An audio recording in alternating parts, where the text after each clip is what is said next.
Hello, my name is Savannah Greenwalt, and this is my environmental senior capstone research project. I worked with Whale Scout on the upland riparian restoration of the former Wayne Golf Course. We worked on about 15,000 square feet of this park, which is just off the Burt Gilman Trail. It's right here in Bothell, Washington. This place has been a golf course for about 85 years, and it's right along the Savannah River, which is a vital corridor for salmon to travel through. This site is a critical buffer zone for the pollutants coming from the Highway 522 before they can reach into the Savannah River. And this work that we did supports the Puget Sound Chinook salmon populations, which thus supports our southern resident orca whale populations, because the Chinook salmon are the primary food source of our orca whales. The core goals of my project were to clear the invasive species, mainly Himalayan blackberry, design a planting plan, design a map, and track the survival of the plants. We started in the late fall and then finished up in the early spring. And in the very beginning, it was primarily grueling blackberry removal. And during this time, I kind of wanted to figure out what was going on with the site and what plants we could potentially plant there. So I researched the conditions, and I was given previous soil data another student took of the site that showed low nitrogen and high acidity.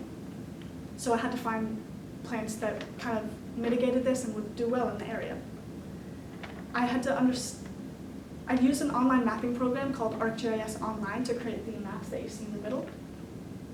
And I divided the area into 4 primary levels based on the shade and the moisture levels in that region.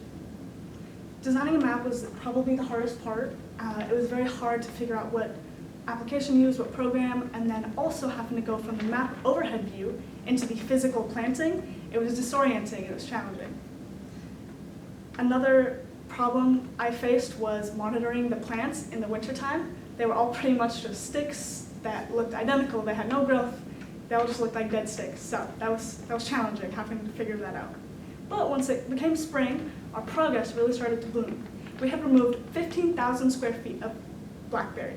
We planted 600 trees, shrubs, and ground cover into the area. And I had established some baseline tracking data on the height, width, and health of the plants for future survival tracking. Beyond this environmental metrics, this project connected me way more to the community. We worked right next to a very busy trail, the Burt Gilman, and there would be people walking by and they would stop and thank us, or they'd just ask us what we were doing. And it was such a pleasure to get to tell them about the project and to get to direct them to Whale Scout. They hold bi-weekly public restoration events. So it's really cool to get to kind of usher them over there. And before I started this project, I didn't have the most interest in restoration work.